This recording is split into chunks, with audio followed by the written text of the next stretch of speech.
Right, now let's talk about green raw almonds, which are very bitter, as well as raw cashews. These have been known to contain a certain amount of cyanide, but they have to be like the bitter almonds, and you'd have to consume quite a few of them to really become totally poisoned.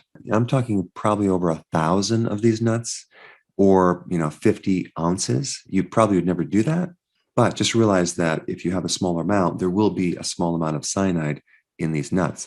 So instead of buying the bitter almonds, get the sweet almonds. And if you get them roasted, they're not going to have hardly any cyanide.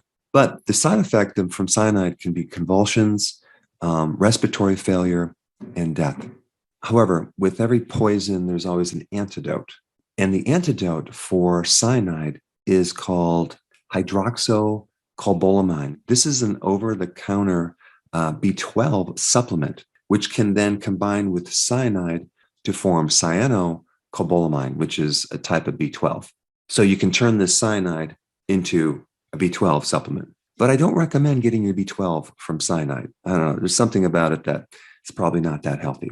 But cyanide destroys the membrane of the cells, and it prevents oxygen going in the cells.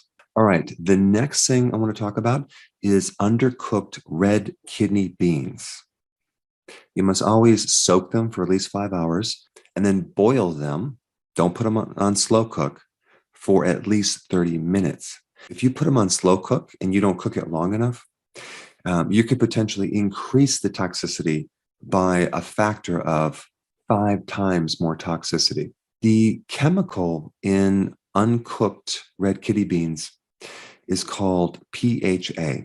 I'm not going to give you the long name, but all you need to know is this compound causes your red blood cells and your white blood cells to bind together and to be in a clumped formation. And the side effects are diarrhea, abdominal pain, vomiting, and even death. However, so far there has not been any human deaths. We're talking about rat deaths. If you give a rat 1% of this compound, apparently they do not live past 2 weeks. So for your pet gerbils and hamsters, do not feed them undercooked red kidney beans. But of course, if you're on keto, you're not going to be consuming too many beans, so you don't have to worry about it. Now, let's talk about the next one, brown rice, which if you're on keto, you're not going to be